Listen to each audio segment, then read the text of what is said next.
TK. Okay. We are live here on the TD Report. As Mr. Tony changes his phone around, I'm David Combs, your host. TK, there you is. What's up, my brother? Hey, man, we got a lot to talk about in a short amount of time. We don't want to take too many people away from, preseason football. But as we get, closer to the season, what is it? The Redskins and the Chiefs, Commanders and Chiefs should be kicking off any minute, right, Tony? Yeah, 7:45 kick. They play tonight? I think so. I thought it was Seattle and someone tonight. They might both be playing. No, it's Seattle and somebody Minnesota, I think. Seattle and Minnesota. Yeah, I don't want to watch that. But by the way, I am on the Denver Bronco bandwagon, so we're gonna have to talk about that. Tony, a lot to go over. Let's start with the first thing I think we should talk about. Big Ten TV deal. Ain't nobody too cool for $7 billion, Tony. And you've been talking about this. You've been talking about this for a while. The money that the Big Ten is getting from CBS deal, right? Or is this ESPN? Fox. The amount of money that's going to be put down on the table, that's going to be distributed between the Big Ten teams. That's a lot of scratch. So let me explain it to you. $71.5 million per year per school. For 7 years, that comes out to be $500 million per school. That's $500 million. Hey, Dev. In 7 years. Hey, what's up, Dev? Devin, thanks for joining us. Devin from POV Sports.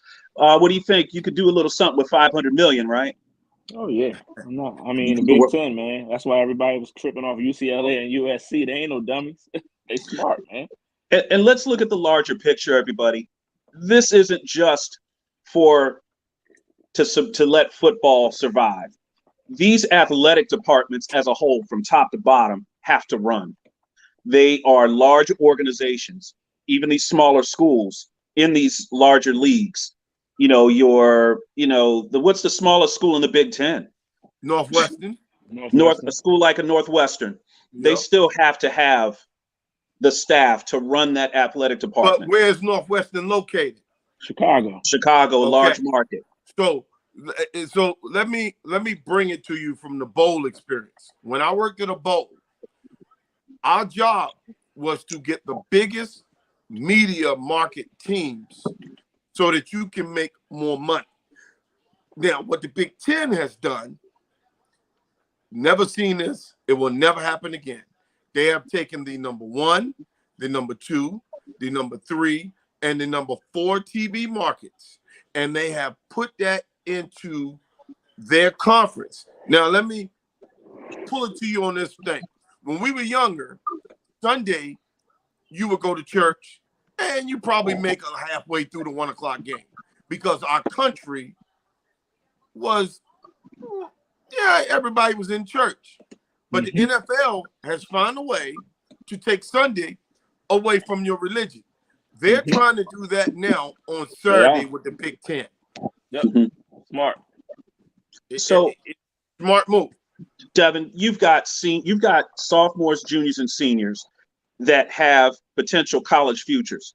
Not all of them are going to be going to a Big Ten, but you got a couple. I know you got a couple of guys that might have a shot at a Big Ten or a Big Ten school. What does this mean as these conferences expand and push up that money? What does that do as far as recruiting from your point of view as a high school coach? It makes it really hurts the playing field for the small guy again. It hurts them even more because now, on top of them already being ahead of you, they got all this money to back them. They can go anywhere, anytime, put all these resources into really going after what they want. They're going to do that anyway, but now that's just more ammunition to go get the guy that they really want. So it's going to be like Tony said, the kid Brody that he's dealing with is the first kid to go to VTech from his high school. Brody That's the Meadows. kind of stuff. Yep. That's the stuff you're going to start seeing. These smaller schools with all these talented guys that we don't know about that end up going to the smaller school because they don't get the big offers. Now, stuff like this is going to help them smaller schools get on the big scene, and you're going to see a lot of them guys that we hadn't seen going to these big D1s showing up at these big D1s soon. That's a good point. Tony, where does this leave a school like a Virginia Tech or Virginia or North Carolina? Well, Virginia They're behind Tech, the 8 ball. They're behind Well, the 8 ball. Tommy talks about it all the time. They took a bad deal. Yeah, ACC took a bad deal. They really did. well, It's a bad see, deal. the ACC was already in a bad deal with Raycom and Jefferson Pilot. Then they topped that bad deal with another bad deal. So they were in a bad deal, and then they came out of that thinking they were doing better. But what they didn't do was understand the market. See, Right. you always got to know your worth. There's no way that you can be on the richest side of the country Mm-hmm. and make the least amount of money. Yep. Mm-hmm. Think about it. There's Well- nothing over here that Mhm. make. Look at the NFL teams. They ain't even got to win. Outside of Dallas, there's New York, Washington. All those teams are ranked in the top 5 and 10 for Yep. money Mm-hmm. because of where they are located. The same would be for college. But the ACC, who goes from Boston to Miami, they haven't got it. Mm-hmm. They haven't Hey. figured it out, Dave. And we're And it's gonna awesome. bring in Jody Coleman, our Midwest guy. Hey Jody, what's up? Hey, what's happening? How y'all doing? Can y'all hear me? Hey Jody, when does that Big Ten check show up in the mail for you there, pal? Hey, listen, I'm waiting right now. I'm waiting right now. for Everybody Royce. at their mailbox. But I was listening to you guys backstage, and I was hearing some things that Dev and Tony, and as you had said. But a lot of this is just competing with the SEC. This was a SEC. You know, we have always been the little brother to the SEC, and we had to do something to compete with the SEC to get those recruits, to get that media market. Because SEC football, let's give them their props. They are the cream of the crop. It's But a the hell of a Big Ten- product. Right, but the Big Ten don't want to sit back and just think and lay down and say, okay, SEC, y'all have it. No, because we do have an Ohio State. Now we got USC. Now you have two premier, not to mention University of Michigan, even though I don't like saying that, but the University of Michigan. So we got 3 premier programs in the country in one Penn conference. State. Penn State. State's premier. But Penn you State, and then you tie together those TV markets, Jody. oh, absolutely, A absolutely. Penn State USC game, Ohio State USC game is, out on the West Coast, a 1 o'clock kickoff, East, 1 o'clock kickoff, or even a night game. And you know what, Dave? They also opened the floodgates for recruiting. So now you got kids that live in Southern California that never thought to go to Ohio State, never thought to go to Michigan, never thought to go to Maryland. So now the floodgates are open. So now these little kids that know nothing but South Central LA, now they know about Penn State. Now they know about Michigan. Now they know about Rutgers. So they like, well, we'll travel because we watch them play. And I've seen some players that I might like. I seen some coaching styles like Dev alluded to. He's a quarterback guru. So he's like, man, I'm a quarterback. I might not fit into the UCLA system, but I may fit in with a Penn State system. You see what I'm saying? So the floodgates open up tremendously for recruiting nationally, when I think the Big Ten really, outside of Ohio State, really never had national recruiting.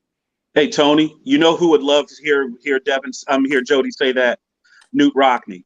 Newt Rockne taking Notre Dame to play USC.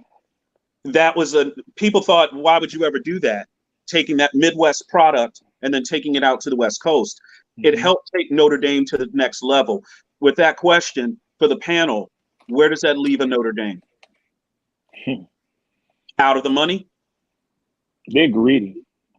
Because they're going to get they want that Amazon deal, right? So they can greedy, get all man. the money. They're super greedy. So I don't know what's going to happen with them because they like to, they want to do their own thing. They want to hoard the continue money. Yeah, they don't want to split. They don't want a conference split. Yeah, they don't want profit sharing. Right. They don't want profit You said sharing. profit sharing. They don't want that. They don't want you know, that. So they don't want none of that. They're greedy, man. That's their big issue, man.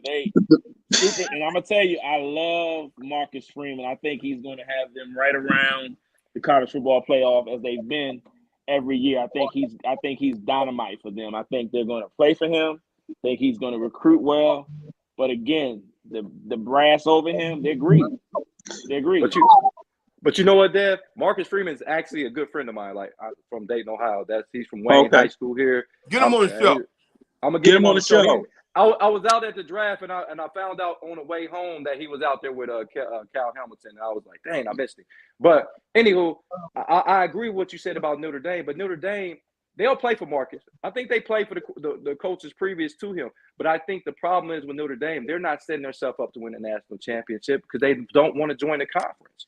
And until they join a conference, they will not ever win a national championship. And to be honest with you, Dave, Tony, and Dave, they won't even be in the playoffs because every team, a team like Ohio State, let's say Ohio State got 2 losses, but they end up winning the Big Ten. They're going to get in. But they'll let 2 SEC teams in. They'll let, well, I don't know what the Big 12 is doing right now, but they'll rather see 2 teams from the Big Ten now and 2 teams for the SEC rather than see Notre Dame, even though they're undefeated. That's the problem. They need to join the conference. And those 2 leagues have set themselves up. They've set themselves up to be the premier leagues in college football. Money now, dude. I don't think they even give a crap about that playoff. When you're making 71.5, Notre Dame gonna probably bring down 60 to 75 million a year. Man, that's just talk. That's for us to talk about. These programs are making a killing. And this is for my Maryland people. All the people who dog Kevin Anderson and talked about how he made bad decisions with coach. Yeah, he made bad decisions with a coach. F that coach. Go back right now, and y'all was kicking. Oh, we got to play Carolina. We got to play Duke. F a Duke and F a Carolina. 71.5 versus 21.5. Kiss my ass. Mm-hmm. Well, listen, as I said earlier, ain't nobody too cool for $7 billion. If you can get the difference between 25 million and 75 million, it don't take a Stanford degree to say take the 75, right? Right. You got idiots. The schools were losing money when he came there. Schools was losing money. Why are you jumping out of the ACC to go to the Big Ten? You know why? See, what they people had to don't do understand. It. They had to. When you do a bowl, we realize that the ACC, within a 60-mile radius of Maryland's campus, had 49,000 living alumni. The Big Ten had 105 living alumni within the 60-mile radius of the University of Maryland. That makes a difference, folks. And these are the things that fans don't get and they don't understand because they have never been in the job that I had to do to help run a game and to realize how these matchups become these matchups. It's all about the TV market and the alumni that they can find.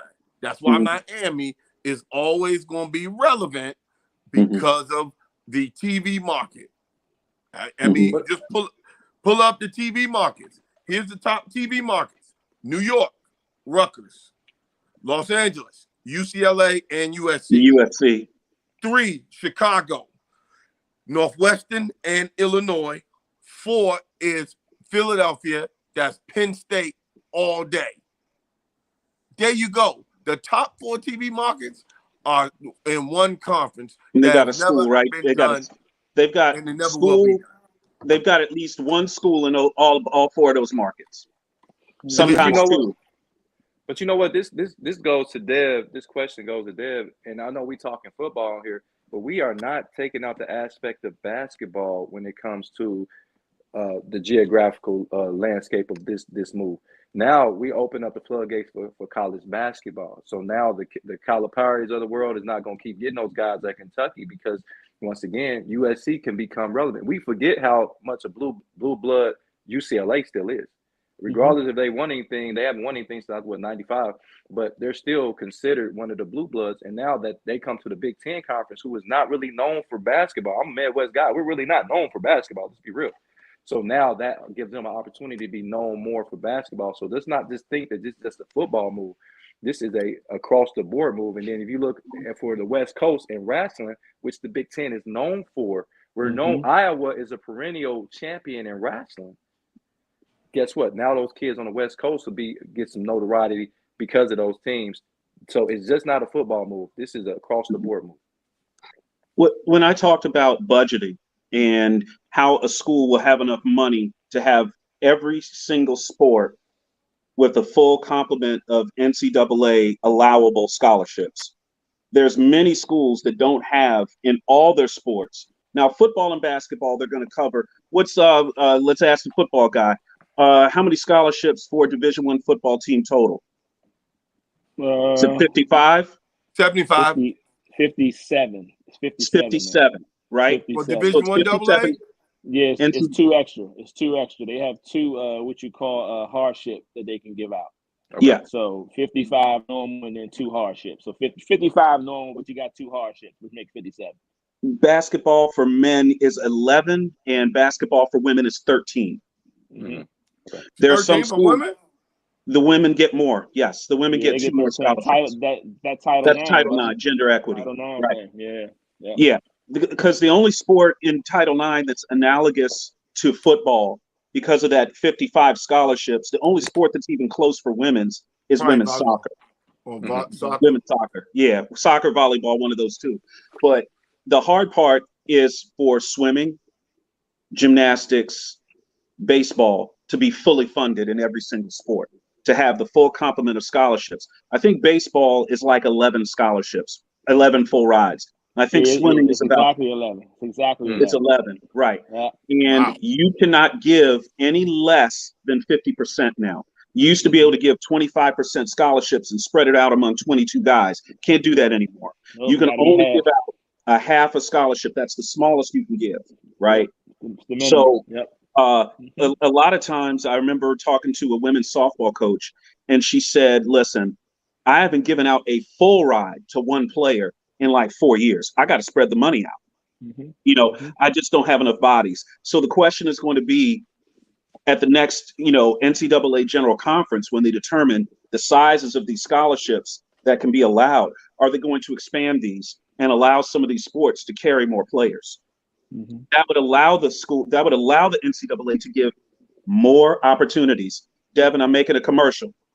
It's an NCAA commercial. We're giving these guys more scholarship opportunities, making it not easier, because the competition is going to be tough. So let's say baseball. You got 11 rides in baseball, and you want to take it out to, let's call it 15. You get 15 scholarships. A typical NCAA baseball team has no fewer than 25 guys. Nope. So what does that tell you? That tells you that 6 to 8 guys on there aren't getting a dime. Okay, Mhm. They're getting typical financial aid. They're getting grant money. There's a bunch of guys at UVA like that. That some of their best players don't have a scholarship.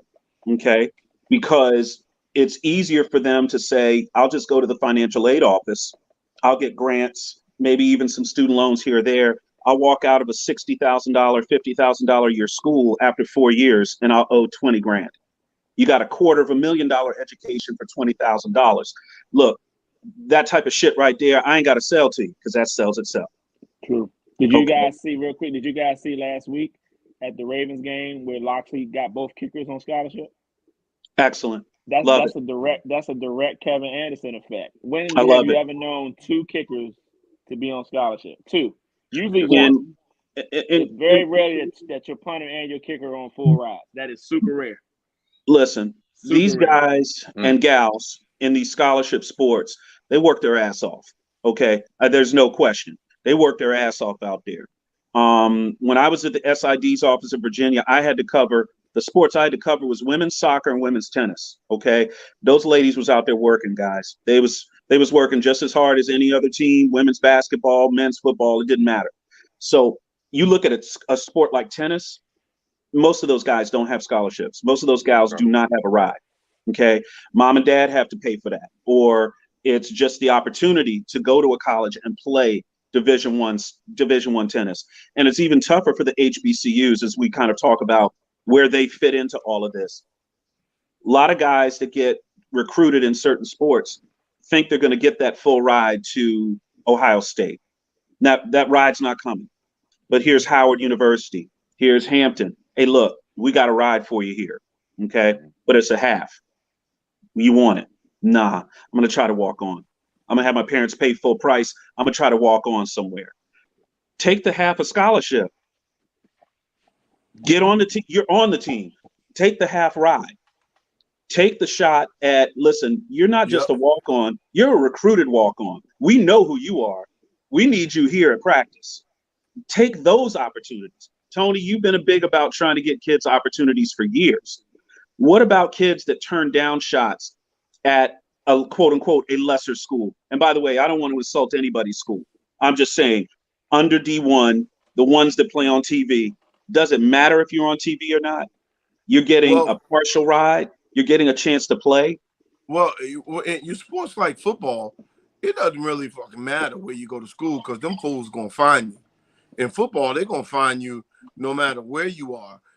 You just want to go to a school that has the best, it gives you the best opportunity to make it to that next level. Mm-hmm. Hey, now we have to be real.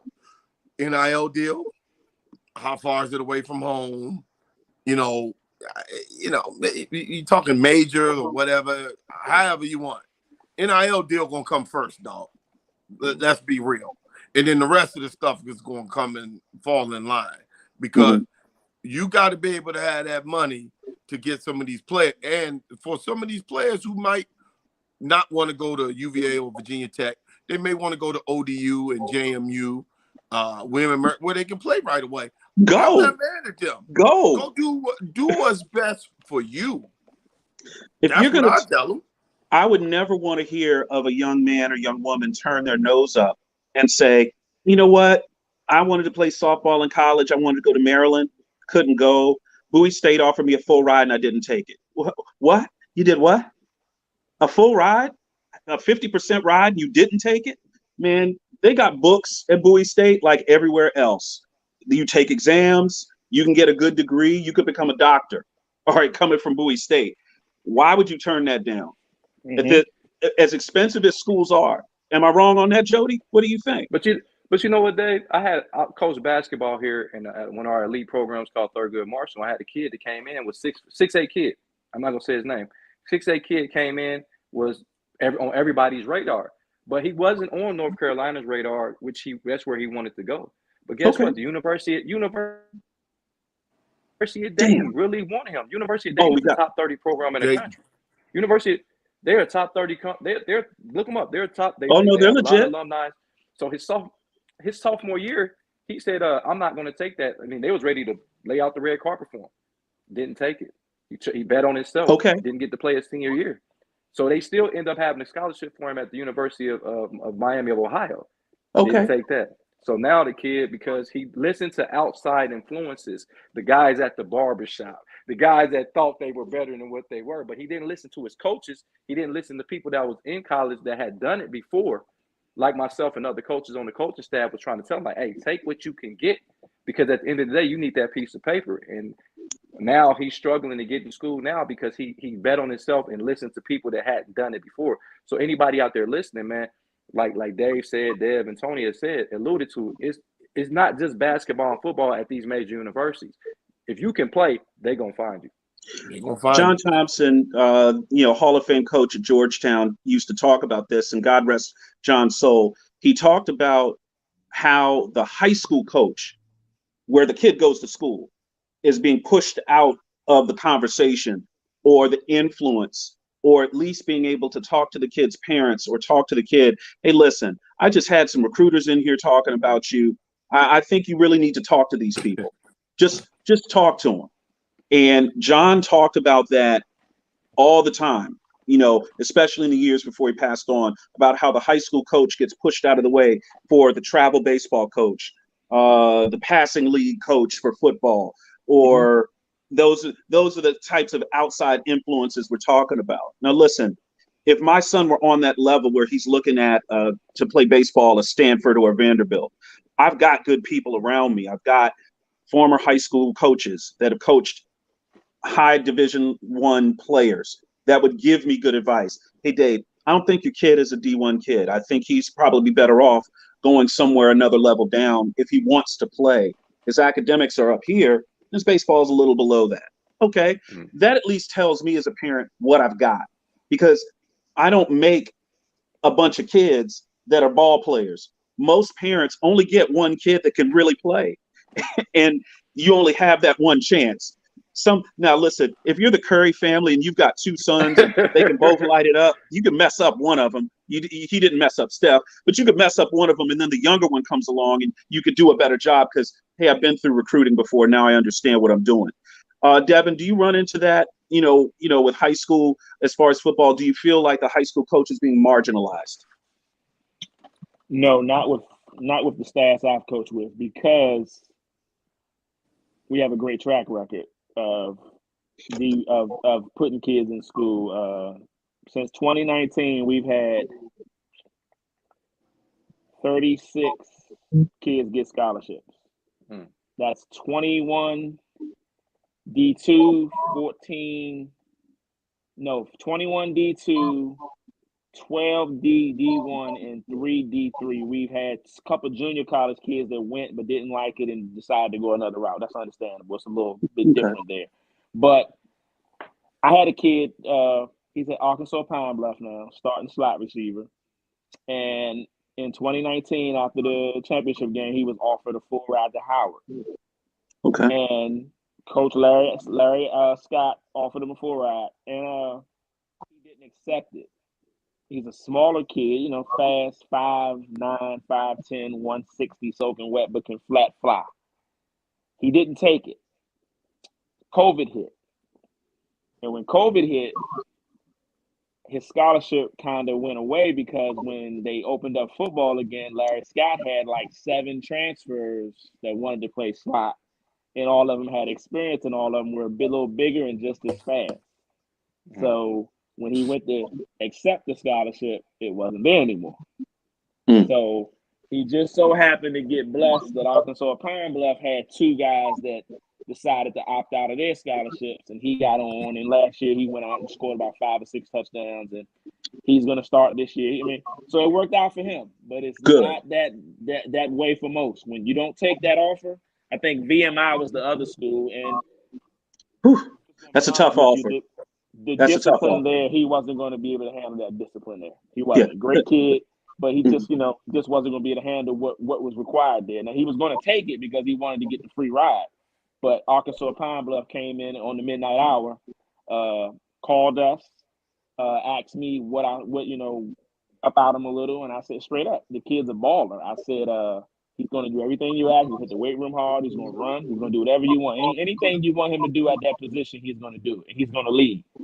And they talked to him for 10 minutes and gave me the phone back and said we want to offer him today. So he got that scholarship and he's there. And it was a great fit for him because he fits the swag. But that Howard move, it almost bit him in the, you know what? Yeah, because, and Larry Scott told him when he offered, he said, don't wait forever because there are others. This opportunity could go away. That's right. When COVID hit, we looked up, there was 6 or 7 guys that transferred into Howard to play for Larry Scott. And I told him, I said, you got guys 6'1", 6'2" playing the slot. You're not getting that job. You got trouble. Yeah, you got trouble.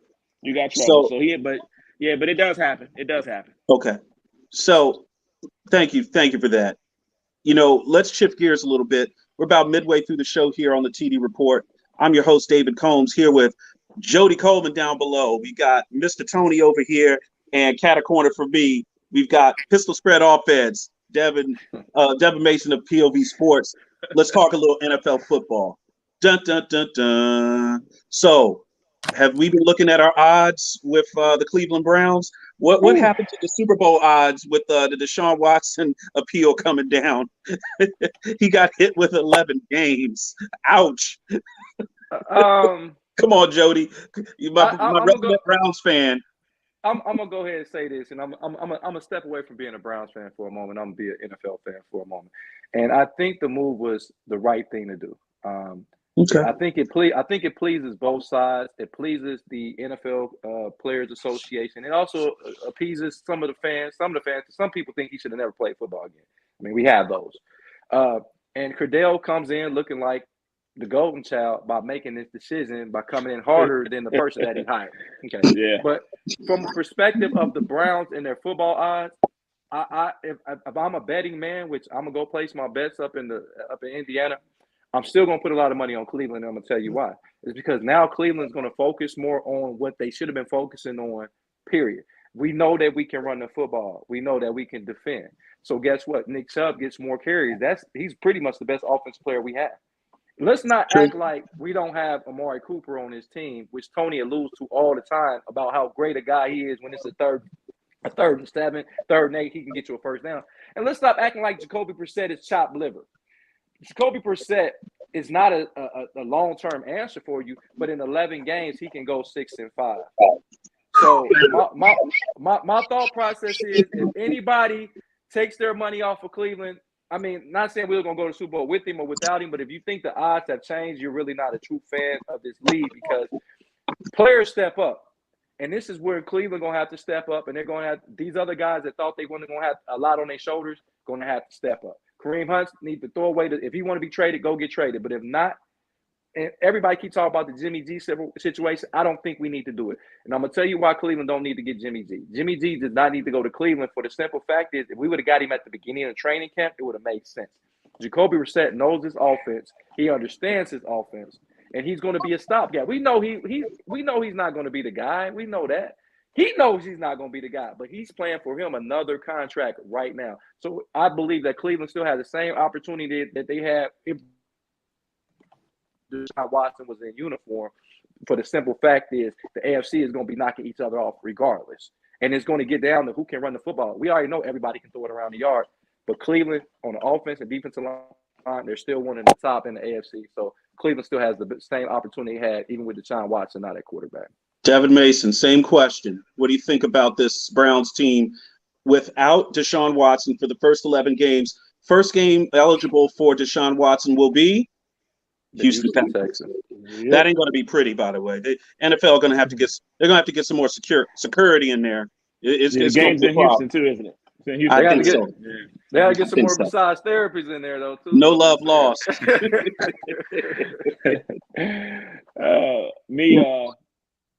Brissett can be good enough for them. Stefanski's going to have to call the game a little differently. He's going to have to. People are going to probably decide to load the box a little more because they don't believe Brissett can beat him throwing it. So if I'm Stefanski as a coach, I'd use the short passing game as a little bit of my running game just to keep defenses off balance. Don't just line up in the eye and try to just run down people's throat because that is going to work some weeks, but it's not going to work every week because you don't have that quarterback, that dynamic that can make anything happen at any moment. Brissett is a elusive, off-schedule guy, can make throws, but he's not Deshaun Watson. We know that. So let's change the offense a little, tinker it, and let's feature Njoku a little bit more. Let's feature him a little bit more in the middle of the field because he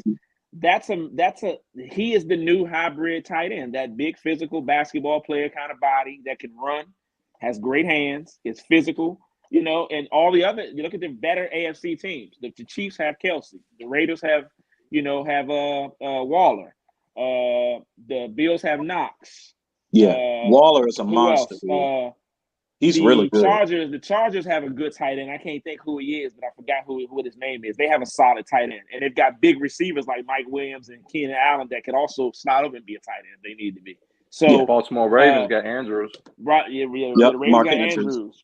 So and the Bengals, they lost Ozoma, but they also picked up Hayden Hurst, who's a good tight end. So that's a division. That's a conference where the tight end will play a factor in who comes out of that conference. And I think Njoku has just as much skill as the rest of them guys.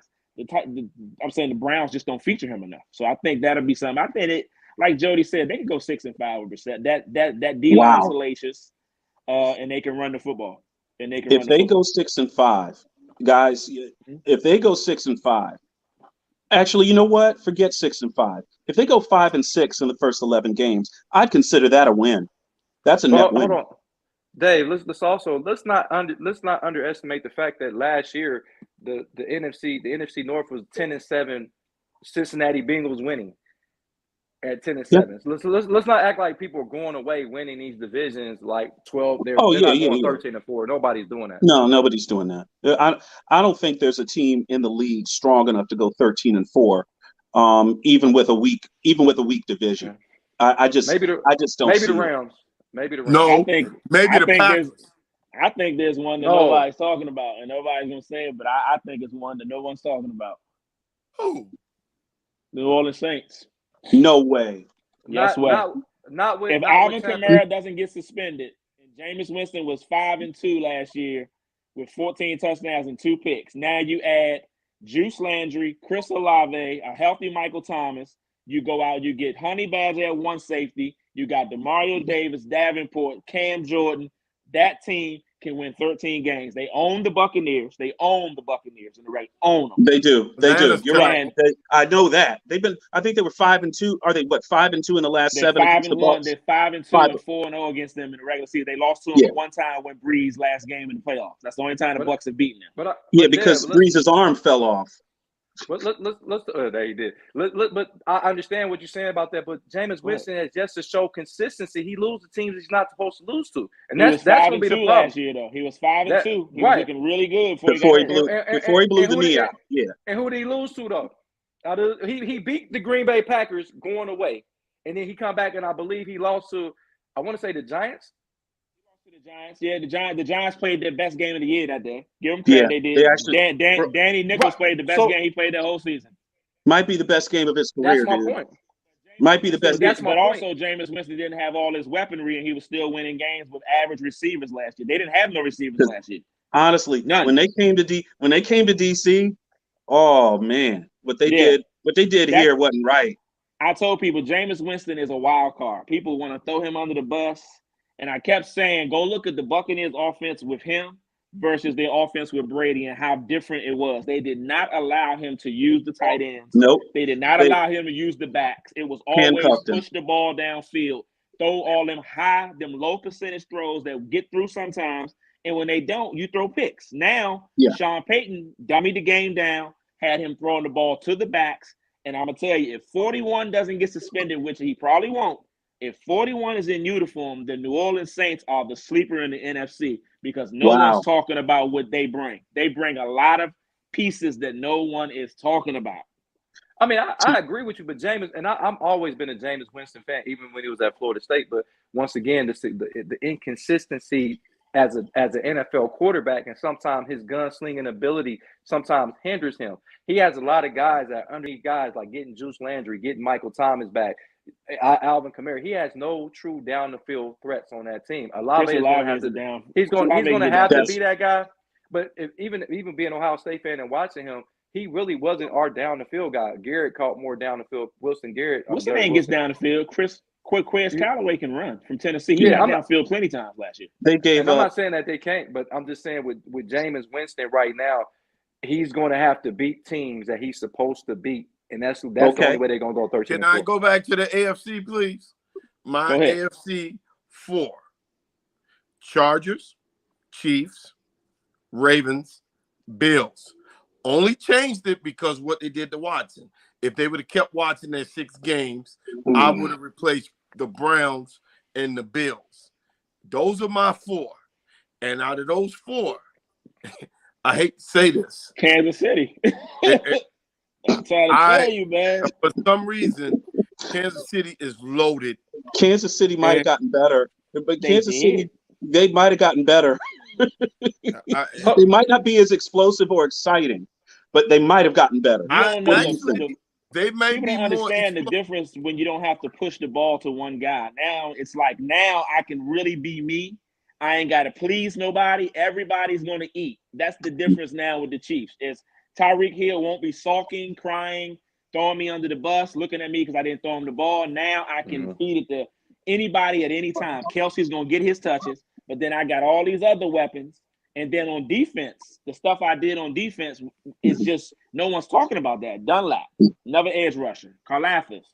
You know, people forget Bolton and Gay are 2 extraordinary linebackers that didn't get the time. Karlaftis is going to be. He's going to be very solid. We thought the guys. McDuffie. We all thought that on draft night. So can I get everybody's 4? Can I get everybody's 4 in the AFC right now on record?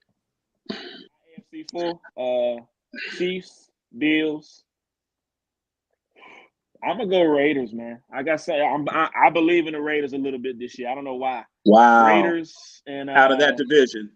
Yep, I don't trust Russell Wilson and the Broncos. There's something about them. I don't trust Well, them. I'm I trust the go Chargers, but I don't.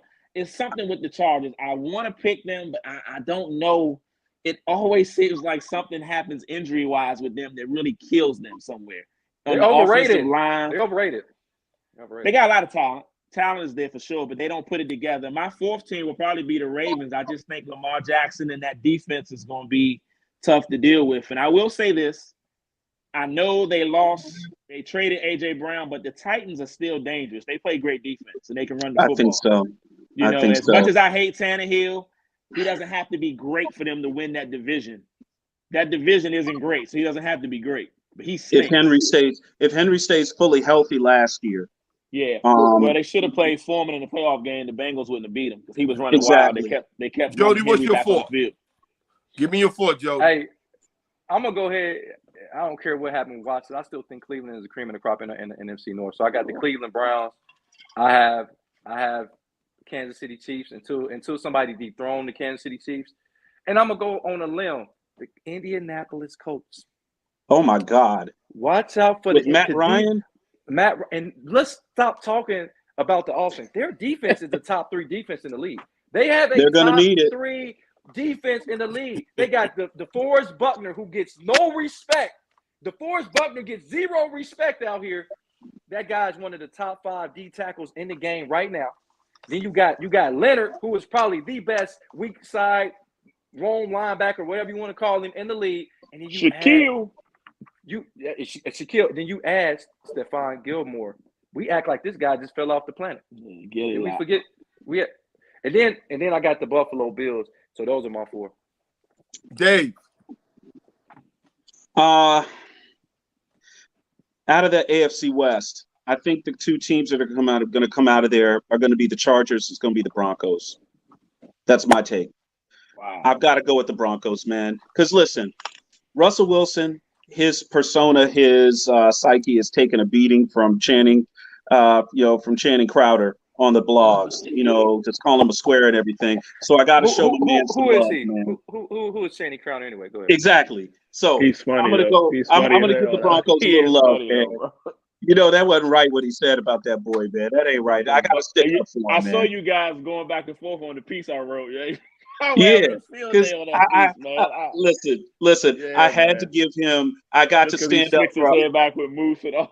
I got to stand up for us light-skinned brothers out here, man. Stop dissing my man. Stop dissing my man, Russell Wilson. Channing Crowder, a wild dude. Hey, look, it ain't his fault he can read.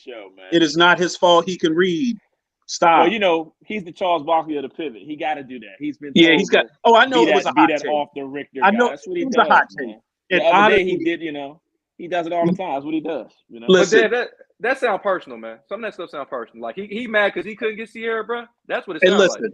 Like I said in the production meeting, what you need to do is try to get in Russell's crew, and maybe Ciara will hook you up with one of her backup dancers, and you'll be in there.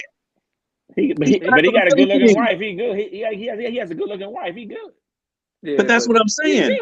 Why you gonna hate?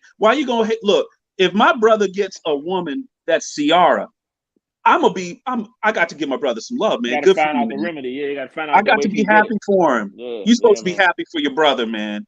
That's some hater ass shit. I'm just gonna say that. Hey, Dave, it's about 4 billion women on this planet, man. It's some that look better than Sierra, and you up here talking about this man getting Sierra. Come on, man. Hey, be a man, grab your nuts, man, and go get your own, man. Come on, stop it, man. Hey, listen, I'm still waiting on Halle Berry to call. Jody, you were supposed to hook this up for me. You see the picture I put in there? That was for you. It was her birthday. Yeah. Remember, but she doing a movie. She doing a movie, but she gonna get with you. But I know Russell Wilson asked for one of those. He said, "Let's ride." He asked that. He was corny as he did look kind of. That was kind of corny though. Let's ride. I'm like, oh, this dude here, man. Look, Russell Wilson. But Russell Wilson on him. He came out in all white for the game and got in a black Phantom Bentley. I'm like, what you gonna say, Rolls Royce? What you gonna say? I mean, he did what he do. You can hate him all you want. You know, Somebody said the other day, Russell Wilson in his game jersey and a pair of jeans just walking around. He looked like somebody on varsity up at Westfield, just walking around Westlake. He looked like he walking around on Friday, before, like Westlake. before Friday night games. Westlake. He does So like can I get Westlake. the AFC winners? Yes, he does. He looked like he Can I dating a get cheerleader. Winner, Yes, please? he does. Yes, he does. Can I get y'all AFC winners? I Dave, had who wins the Broncos, AFC? Ravens, Bills, and Chargers. That's who I had. Who wins the AFC, Dave? The Bills are due. Bills are Jody. due. But you gonna throw me? You gonna throw that? Listen, man. I'm gonna sound like a home. I'm going Cleveland, man. Okay, cool. Dev. I'm not picking against Mr. Ketchup on everything. Who? Mr. Yeah. Ketchup on everything. Mahomes. Pat Mahomes. He's going with Mahomes magic. So let's move over to. I'm going with the team from LA. I'm going with the Chargers. It's time for Herbo to step up, put the big boy pants on. It's time. It's time. It's definitely time. This is Can't my be problem losing. with your pick, Tony, and I'm not disagreeing. But their team is constructed around the outside. They're not interior based. So when they go against a team like Cleveland, go back and watch the tape when Cleveland played the Chargers. Nick Chubb Yeah. ran. They ran down their throat. He ran down their Ran throat. it all in the ass. Yeah, he Just did. ran it He all did. up on him. And they But didn't I have a address. pass. But they didn't address their D tackle position, and if they don't get home field advantage, they have to come out here to play Cleveland. It's not going to be pretty. They should have got Jordan Davis in the draft when they had the opportunity to get, and they didn't. Hey man, I've seen some of the video from training camp with Jordan Davis. Ooh. Bruh, he moved. He moved. the article I wrote about that. He does not want them to do that. He said, "Don't." Nah, do that he shouldn't because do said, that. Y'all showed me one rep. Y'all showed one rep. He said that guy's been whipping my ass at times too. Yeah, but He what said I'm Cam saying is Jurgens has this. had his moments against me too. Yeah. Well, what I'm saying is this: if this dude Jordan Davis pans out like we think he will, because he ran like I ain't never seen nobody that big run that fast. He gonna pan out, man. He gonna And pan strong. out, bro. Where's he from? He went to Georgia, right? Yeah, he went to Georgia, yes. He country and strong, bro. you got N'Kobe. And see, the thing me and Tony was talking about on the phone is not only is he there, but then the guy that played behind him in college already knows how to play off of him. Knows what he's going to do. So that allows him to just to free flow and attack gaps and come downhill. Him and N'Kobe Dean, Fletcher Cox is there. Like I said, he's going to be Fletcher Cox. He's going to take Fletcher Cox space as that number one guy on that D line when it's over, when Fletcher Cox is done. But you know what, Dev? Let's not forget about them adding Bradbury to give them a couple more seconds to get to the quarterback. Now you got Darius Slay and you got Bradbury, so that adds about another second on your pass rush, which is going to cause more turnovers. Get rid of that football. So guys, we on that level. Give me y'all final four for the NFC. I'm giving you mine. Whew. Eagles, 49ers, Cowboys, Cardinals. Can't go with you on the 49ers. Can't go with you on the Cowboys. Who's next? Can I go last on this? You want to order steak? We're all gonna order steak, and Jody gonna get a steak last. Yeah, but you got. I know he doesn't. I know he lost a lot of receivers, but this is the best defense Aaron Rodgers has had since he's been in Green Bay, I believe. Even with the Super Bowl year, when you look at this defense he's put that they'll have on the field and the running game, I think the passing game will be a work in progress. But they play in the NFC North, so they should still win that division. So I'm looking at it like he'll probably somewhere he may get home field advantage for a couple rounds. It might not have to come out of Green Bay for at least a game or two. So I'm gonna take Green Bay in the Final Four. I'm gonna take the Saints. I'm gonna take the Rams. And the fourth team, the Buccaneers. I don't trust any of it. I think the Buccaneers still with Tom Brady and their defense still in place will still be a tough out for anybody. Reluctantly, I'm going to go with the Cowboys. I'm very reluctant. Give me the Rams. I'm going to go with Devin on this one. I think the Saints are the sleeper in the NFC. I think they're going to be dangerous. I think they win at least 11 games. They're dangerous, man. At least 11. You see what I'm saying?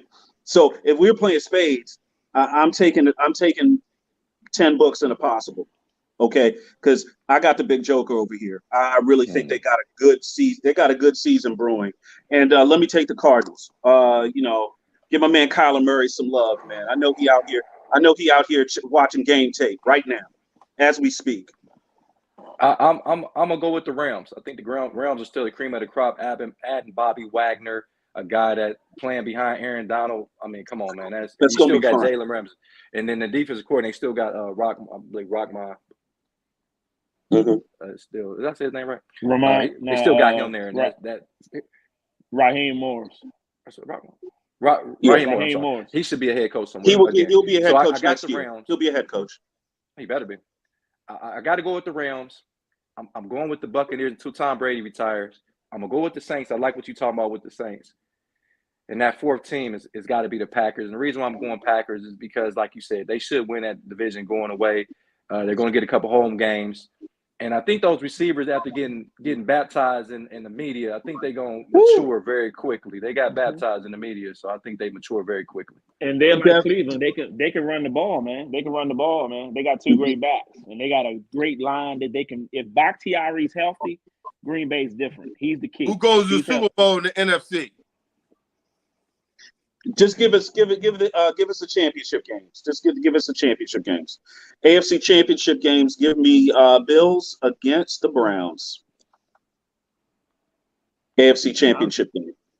I got the Browns KC. Okay. I'm going Bills and Chiefs again. I think they're still the two best teams in the AFC.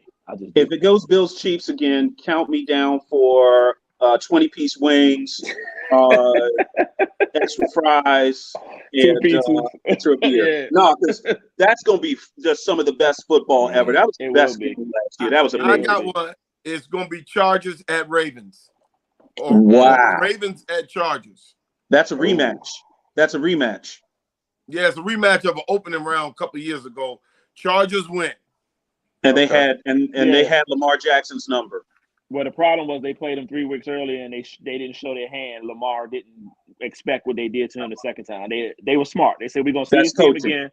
Let's not even show them what we're going to do. We're going to dime his ass up next time and drop everybody in the coverage and make him make some throws. It was smart. How many did they were they dropping 6? They dropped 6 or 7. They dropped a lot of guys. Shit. Yeah. There ain't nowhere to throw the damn ball and nowhere to run. He was a rookie, man. He was a rookie. But then Tennessee did the same thing to him the next year. They dropped 6 and he threw 50-something passes and they lost. That's been his kryptonite. Drop people in coverage and say, beat us throwing the ball. Mm-hmm. But he did come back and beat the Titans the year after that. So he did get the Titans. He did beat the Titans during the COVID year. He did. He beat them. He got the Chiefs last year. These are those. The Chiefs gave that game away. Yeah, but football development is not linear. You don't just always go like this in your development. Sometimes you go up, you plateau a little bit, and then you get that aha moment, and then you're able to get over the hump against the team that kind of has your number. So maybe the Chiefs did give the game away. Okay, fine, but you still got to go win it. Yeah, you still got to go win it. So you said, so are we doing NFC championship game?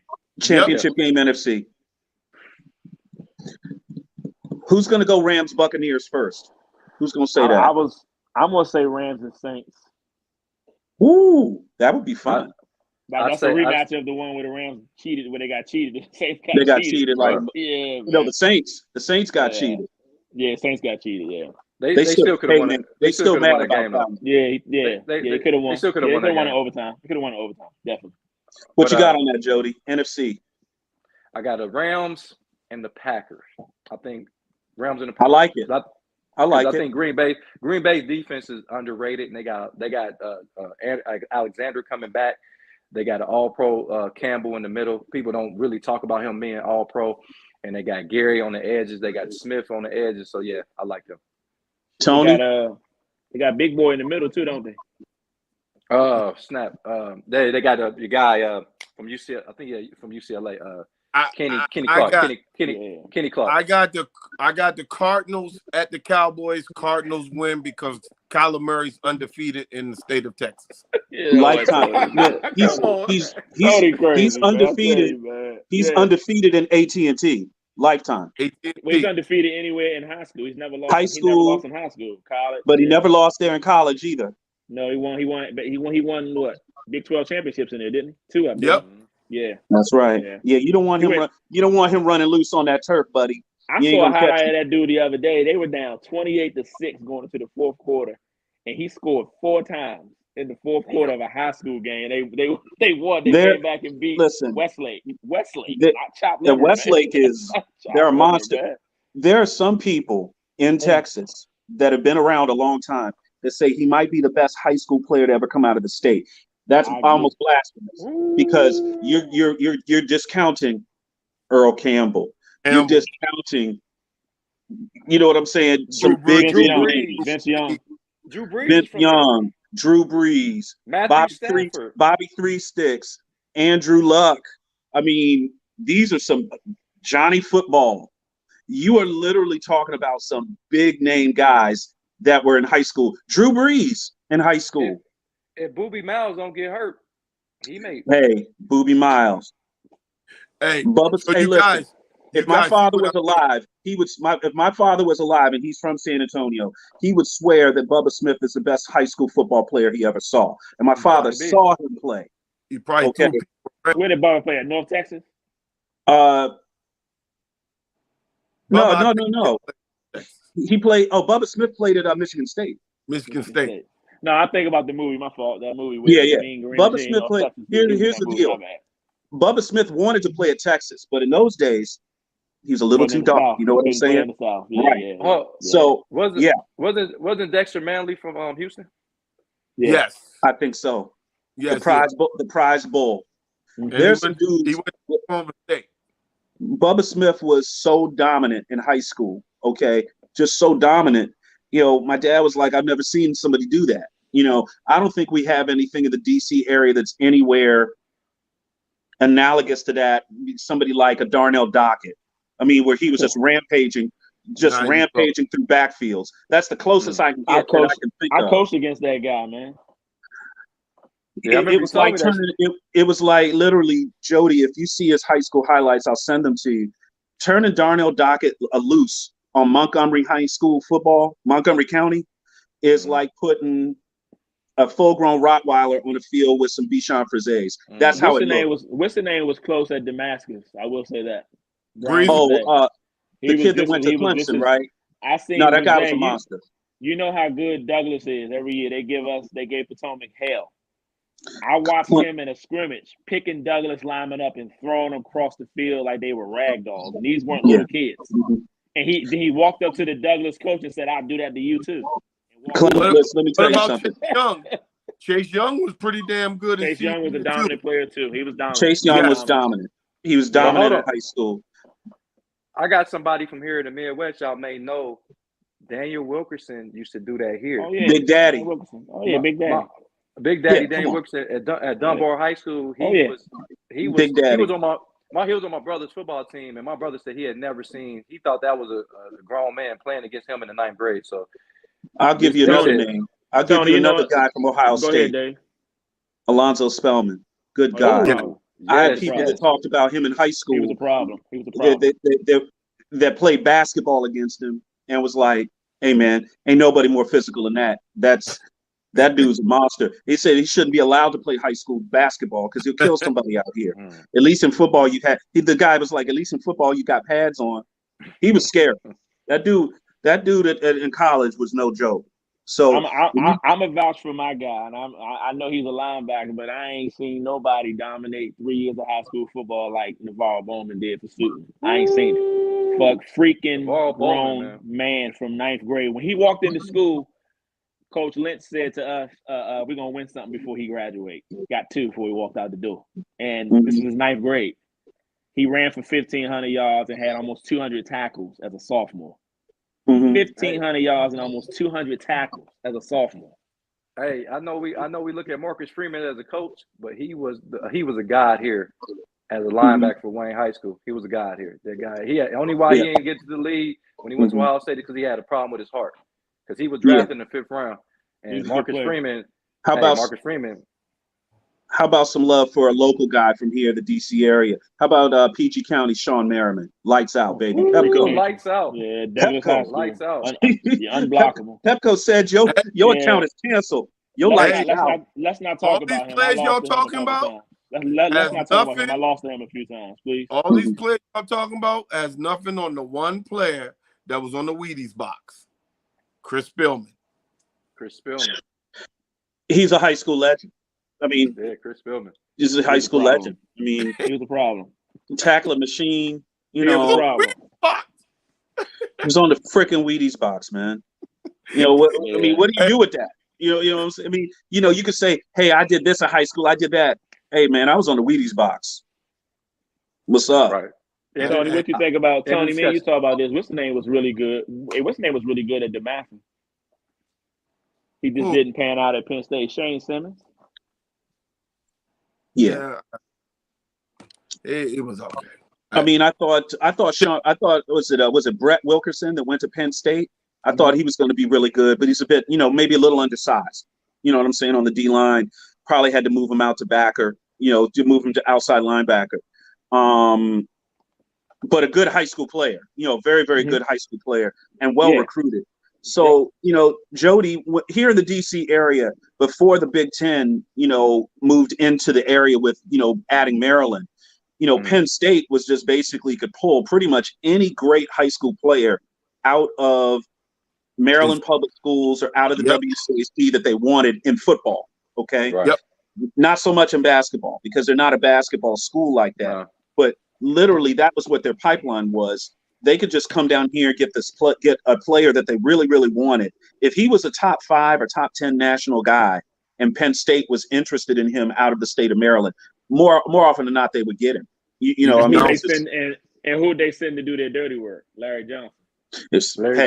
Larry Johnson would come down here and he gets the job done. I remember in 2005 or 2006, 05, when Gwen Park won the state championship. I remember working with Phil Taylor's dad at the Pentagon. Remember Phil Taylor from the Browns? I knew his dad. Oh, yeah. I know. Good friend of mine. Been a friend of mine about 20 years now. Went into 02.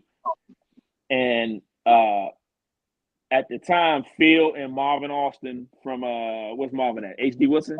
Yep, he went to Carolina. Yeah, Marvin went to Carolina. Him and Phil were best friends. And I remember being at Phil's house and this pickup truck pulls up, Pennsylvania tags. It's Larry Johnson, who used to coach at McDonough down in Pomfret, Maryland. Am I right, Tony? Yep. Won state championships down there at Pomfret, Maryland. He pulls up and he comes in the house.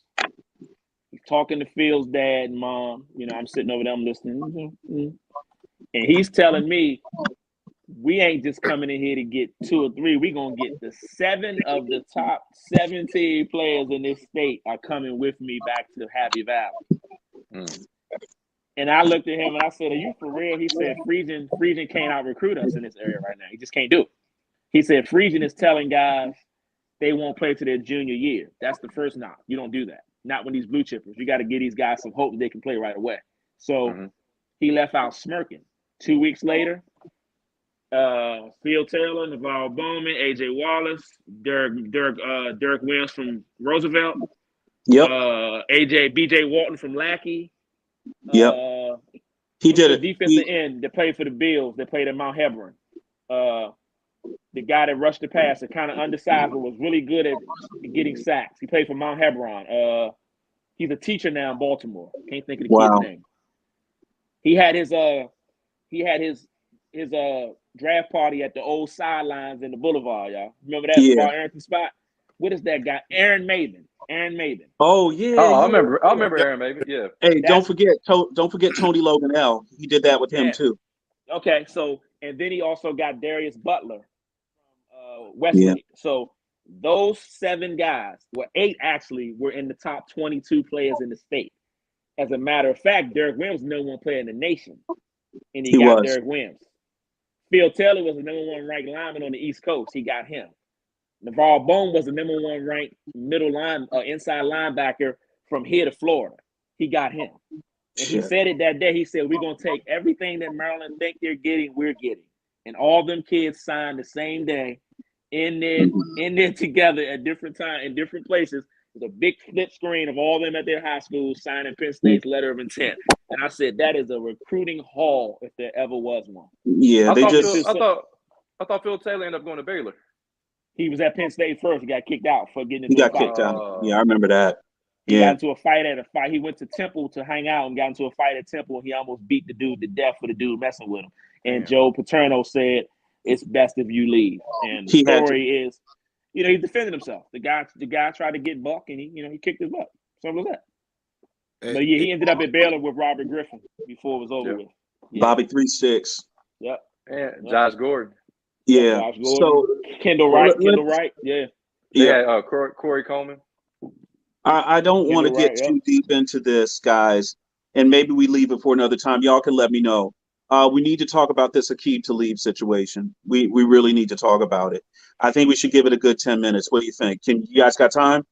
Did y'all read the piece I wrote? That's what I wanted to talk about. Devin, why don't you give us the facts of what's going on here with Aqib Talib and his brother Yaqub? Okay. Reportedly last Saturday, during a youth scrimmage, 9U in Lancaster, Texas, which is about 30 miles outside of Dallas. The game ended. Reported from many eyes, Aqib Talib and his brother were mad about the way the refs ended the game. Ran over to the sideline, berating the ref. Aqib did.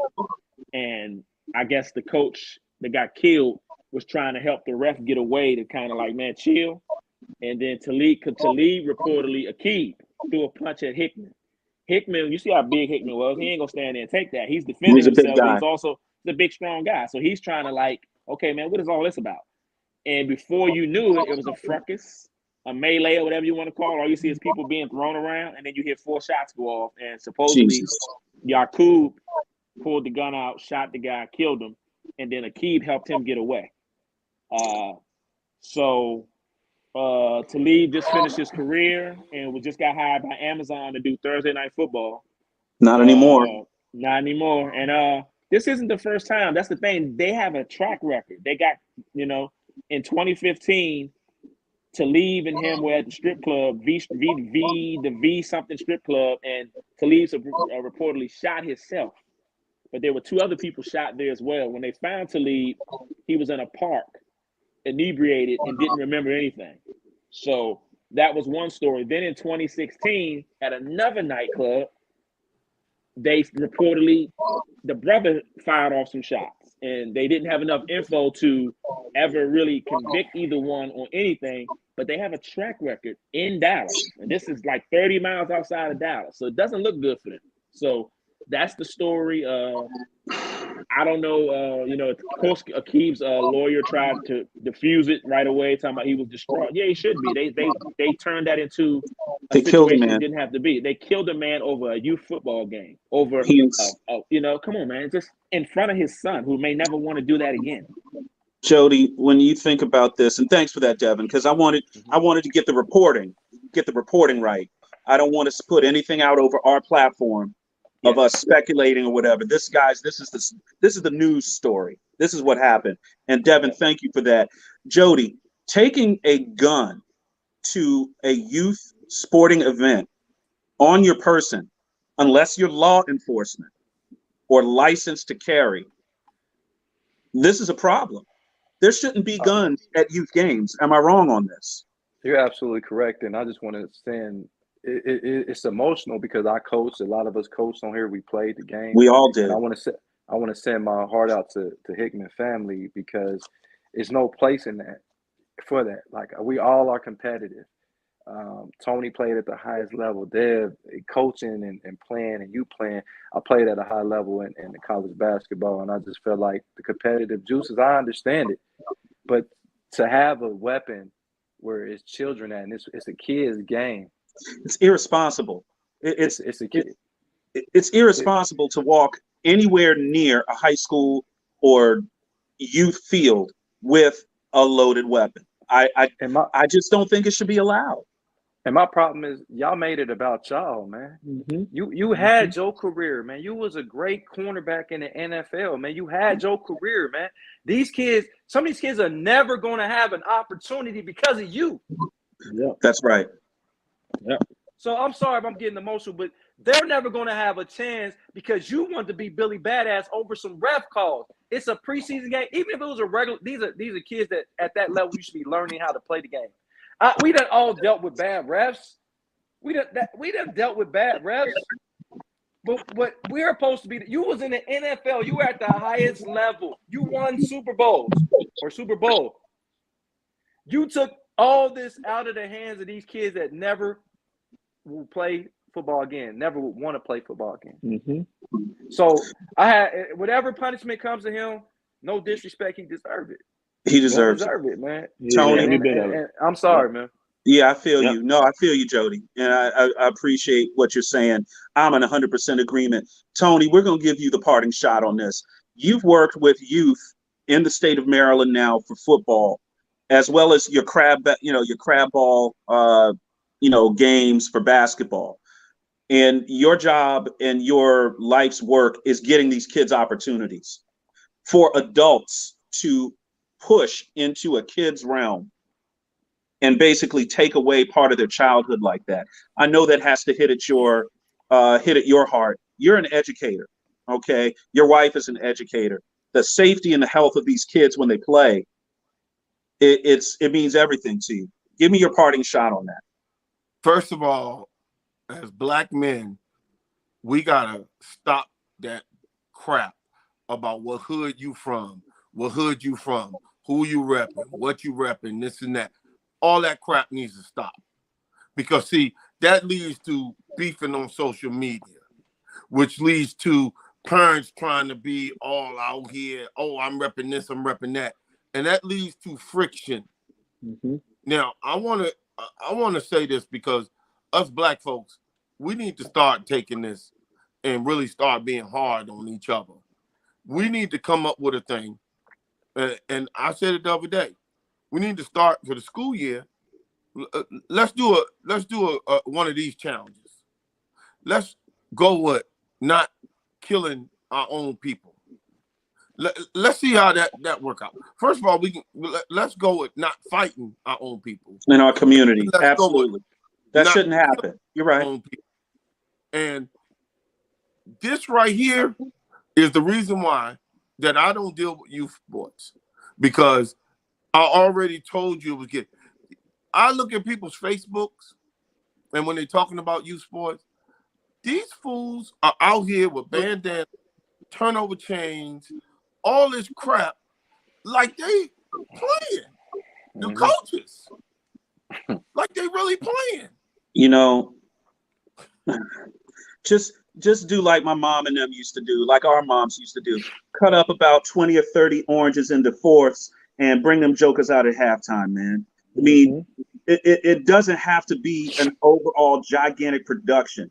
It's all these kids need is for us parents, some uncles and some aunties to come out and watch them play and let them have fun. Game officials do their job. Make sure the game is played clean and safe. Okay? Do that. Coaches, guys like Devin, guys like Tony, Jody, guys like you, teaching kids the right way to play.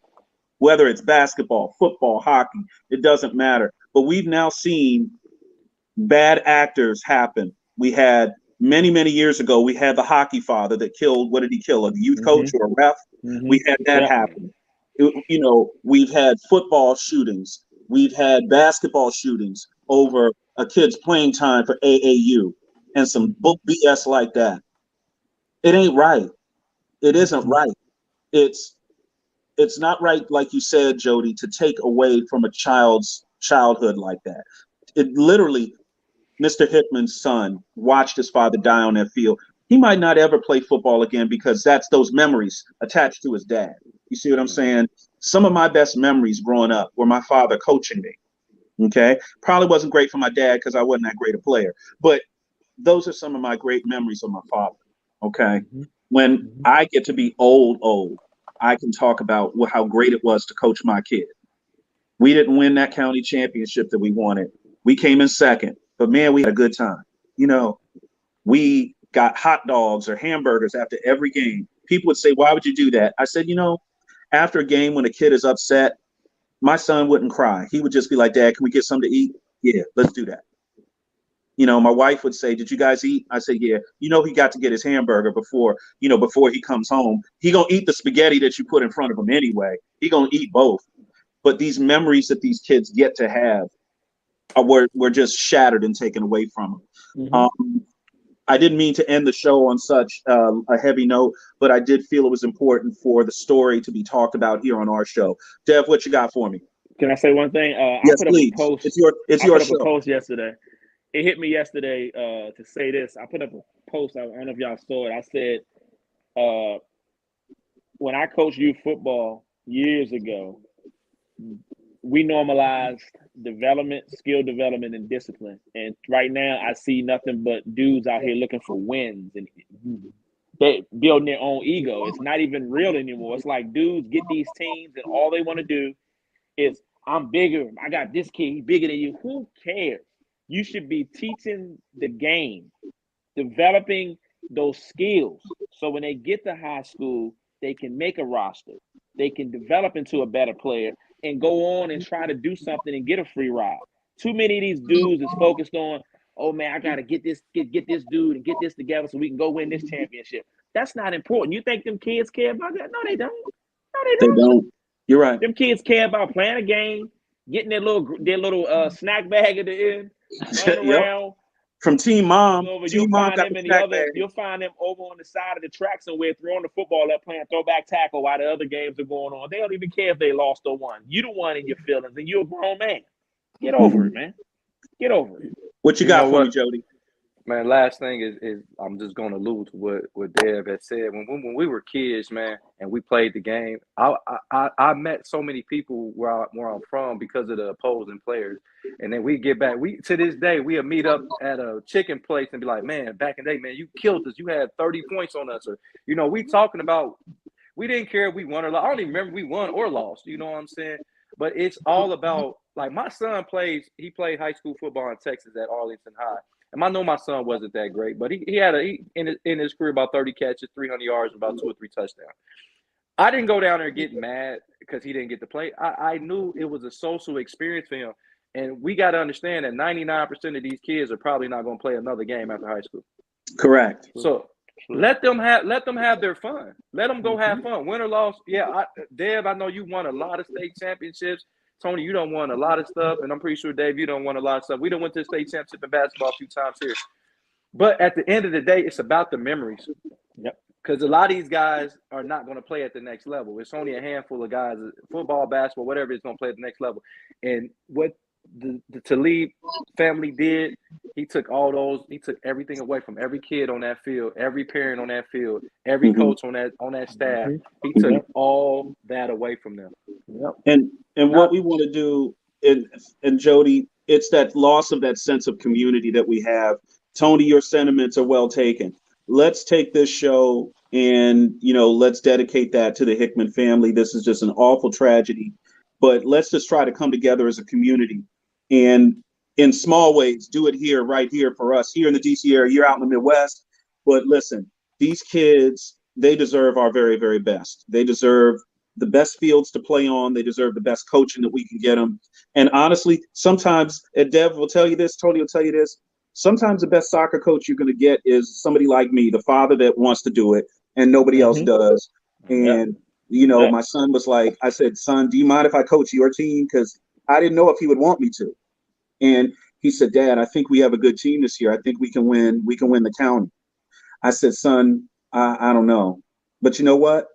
He got us to a point where we had a chance. And we had some other players that could really do well. And I didn't think we could get to the county championship game. I didn't think we could even get there. So when I got us to the semifinals, I played everybody. Everybody on my bench got to play. And some of the parents were upset about it. I said, we're going to win this game. I said, but if I don't get these kids in now, I've got to try to win that championship for the kids that play a lot. We got to try to win it just because we're here. We don't know if we're Yeah. gonna get another chance. I said, but I cleared my bench in the championship game. We lost 5-1. I think we lost to Greenbelt. No, not Greenbelt. So somebody like that. I think it was Greenbelt. Beltsville. But every One of kid, the- Beltsville. yeah. That's right. Beltsville. How'd you know that? Yeah, they always got Yeah. a good soccer team up there. How'd you know that? Always. Yeah. Always, We man. always had Yeah. trouble with Beltsville and Greenbelt. Those were our Always got good big soccer rivals. teams. But Yeah, that man, year we they lost to tough. Beltsville. Yeah. And you know what? We had a great time. Some of the parents were still upset with me about it. And they said, we should have done this. We should have done that. I said, did you see the size of the second place trophy for the county that year? Yeah. The second place trophy, guys, it was huge. If I brought it in here, y'all wouldn't believe how big it is. And as far as I'm concerned, my son thought it was the championship. Exactly. It's been 40 years since I first started playing. And I Wow. play street ball. And the guy said, man, you need to come out and try out for the team. So I was like, oh, okay. I was 6th grade. So I went out and they put me at 100, 105, 110 pounds. I wanted to play with my guys at 95 pounds. So, hey, I had to lose 7 pounds. Sweat down. With them. And when you first started with equipment, it's hard. So I went down. I lost my weight. I got down with my boys and all in my neighborhood and played 95. And it so happens, my first couple of games, I remember being on the sideline and wasn't playing. And then somebody got hurt. And then I got my chance. And I never forget that I hit the quarterback so hard because I played defensive end. And they said, we got to keep him in the game. Even though he's a grade younger than everyone else, I got my shot. We get there, we lose to Hydesville, a team that dropped out, so we got to play Hydesville again. So we had to go down to this place called Sports Park. And Hydesville was supposed to beat us because they were the best team. They had been together for 5 straight years. You played at So PG we go Sports down Park. and play them for the division. I never forget this as long as I live. We played them for the damn division title, and we beat them for that division title. And all year, I had dropped passes because I played DN and offense and tight end. And I dropped almost everything that was thrown to me. I was scared as I don't know what. He said, we got to go to you this play. To this day, I still don't remember. I felt like Lucas catching that ball. And the next play, I caught the ball. And the next play, my boy scored it on an out. And we won that game 7-6. That ride back to Pizza Hut, we went to Pizza Hut that night and we partied all night. And hell, we was going to the championship. We wasn't supposed to be there. But those memories from that first year youth ball, 1981, the fall of 1981, we got blown out in championship. But that divisional championship to beat Hydesville and Bladesburg was right next to each other. We beat the best team to go to the championship. We end up losing to Glenarden, which you know they were really good. We ate at that Pizza Hut. I can't even tell you how many pizzas we went through that night. And this back in the day, for you young folks, back in the day when you went out to go get pizza, that was a damn treat. Your dad almost hit the fucking lottery for you to go get pizza. We went through, we went through about 10 pizzas. How many pitchers of root beer, Tony? Oh, dog. And why did Pizza Hut and Shakey's have the best root beer back then? Their root beer was amazing. Bro. Talk to me about Birch beer. Birch beer. Birch beer. Yeah. Listen, man. Youth sport.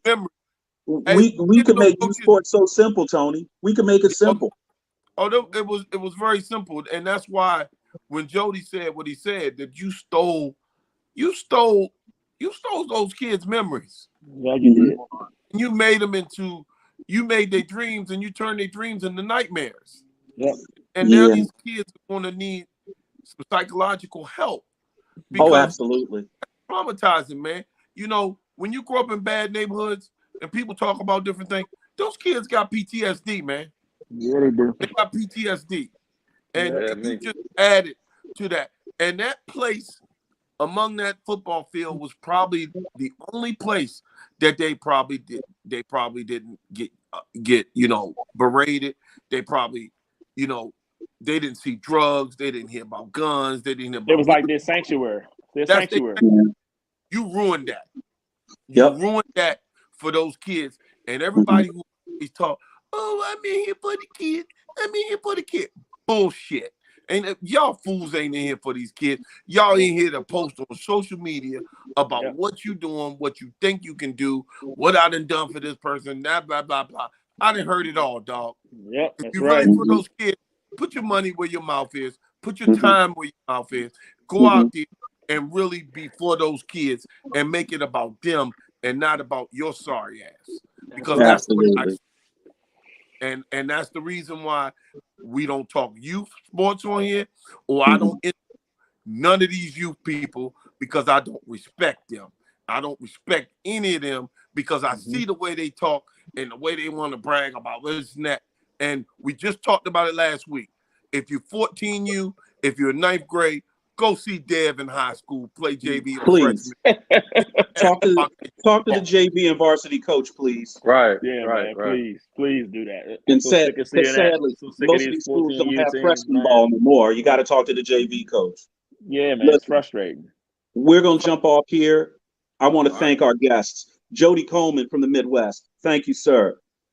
Devin Mason from POV Sports. I know you're tired coming off the field, Coach. We're going to get you off Going here. out, man. I was at the field and I had to get the kids into. Yeah, I had to go get to you some every dinner, school man. today because school starts Yeah. Monday here in Virginia. So it's been Hey, wild. congratulations to the young ones starting school. Well, they don't think it's Appreciate congratulated to get you I for see your school to be voice. started. Thank you. The voice was on here. Thank you, voice. I Yeah, see thanks, Wayne. Wayne. keep playing that youth ball, baby. I Right, can't. baby. We're going to thank you for Tony Kennedy, visionary Tony Kennedy, talking to us today about the changing landscape of college sports, the amount of money pouring into the sports. And as usual, I'm your host, David Combs. Denver Bronco bandwagon, man. There's room on here for you. I'm straight. Join I'm up. good. Join I'm up. good. I'm good. Chargers. All right, I'm y'all. good. Hey, listen, All right.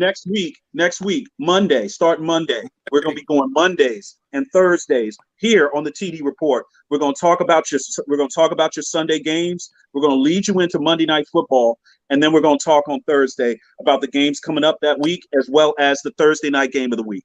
The college game this is what we starts next started out Thursday. doing. We're going back to our roots. College game starts next Thursday. That's Amen. college football season opens up next Thursday, baby. Hey, get them tailgating muscles going, guys. Got to get on your tailgate routine, man. Get that right arm ready for that bourbon and coke. Appreciate y'all. Have a Appreciate great you, weekend, man. everybody. Y'all Thanks be a good, lot. fella. Signing All right, off on the TD Report. Thanks, everybody.